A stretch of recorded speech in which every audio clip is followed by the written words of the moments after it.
Guys, look at this thing. They are selling the flamethrower. What?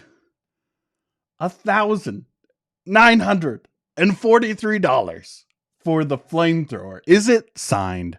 That's what I want to know. Let's go down. Let's see. Yes, it's real. Yes, it's legal. Huh. I doubt it. Yes, it ships end of November. We're taking pre-orders for the flamethrower used in the infamous NQN 2023 video. It's like 3 days into this thing. I don't know if you want to say infamous at this point, but I guess they're doing it to sell this.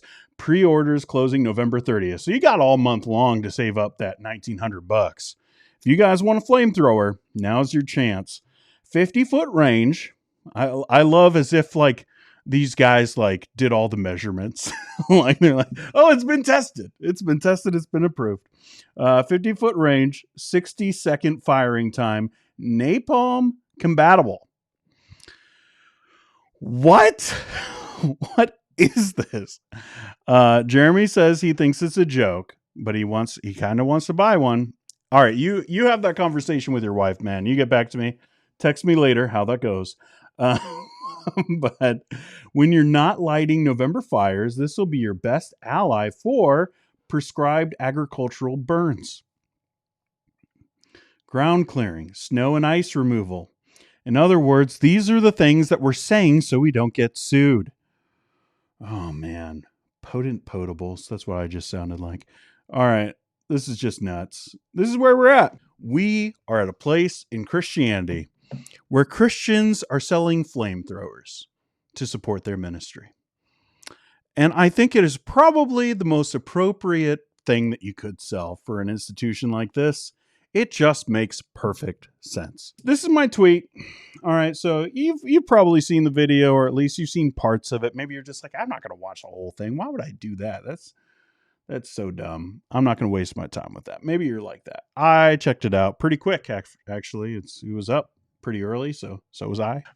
So here's what I said. This was my review, but like I'm just kind of poking fun.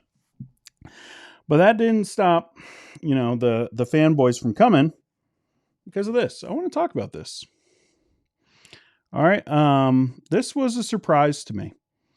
All right, I'm gonna get a little personal here. Felt like a betrayal a little bit. It was just really weird to see that. But other than that, I haven't talked to this guy in a long time. And just to go at Canon Press, which you guys might be like, that's such a small thing. As soon as I saw that, I knew exactly what was going to happen.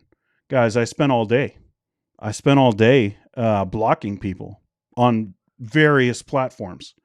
It's not like hundreds came at me, but I probably blocked 50 plus people for the rest of the day. And I think he knew exactly what he was doing. He was weaponizing extremists to come at me because he didn't like what I had to say.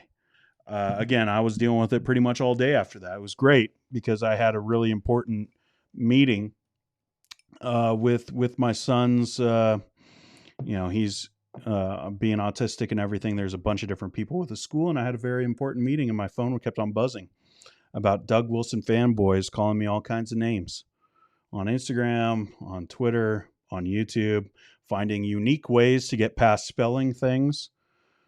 I had to put in a bunch of new filters for blocking. like it wasn't even that bad here on Twitter, but I just kept on getting it. And so that was fun.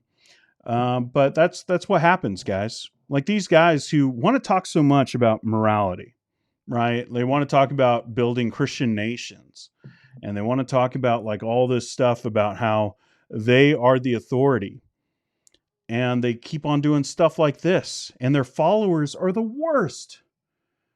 Like I don't know, maybe Will was like enlightened to the fact that these guys are really bad. So this is one of many.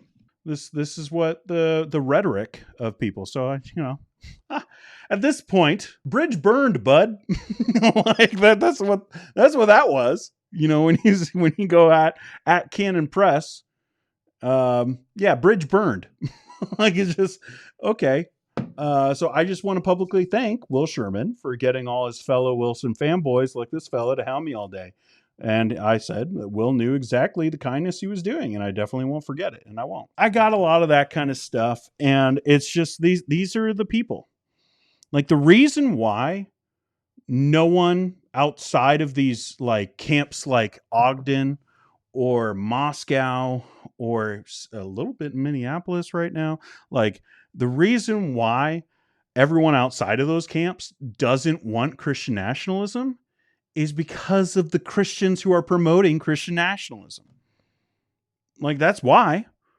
It's because they keep on like saying and doing awful things, and their followers are the worst. Like, the fact that all it took was Will to just go at Canon Press, and for all of the followers to hear that dog whistle and come at me with like some some really negative, awful stuff.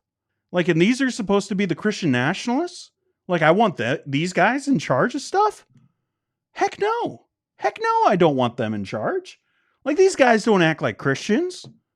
And they know it. And I find it hard to believe that Doug Wilson and all these guys who are in charge over there in Moscow, that they are oblivious to the fact that their fans get like this, right? And yet they continue to do it. Yet they continue to get the torches out and wave the flag and hoist the banner. Oh my goodness, so dramatic, these people. These people are nuts. And Doug Wilson fans that flame of just craziness. And he knows it. He's got to know it. And so whenever he talks about these videos, I now understand it's not just like, we talked about it as like just bashing Christians online. That sucks. But what he's actually doing is mobilizing his fan base to attack them, all for the sake of money. Like, like all this whole No Quarter November thing, it's just a big old fundraiser. Like, anyone who has tried to do anything online can see through that, right? Like, we all get it. It's a fundraiser. Like, and you're just trying to get momentum going. But the way that they're doing it is by attacking people and mobilizing their extremist fan base to go at people. And it's just the worst.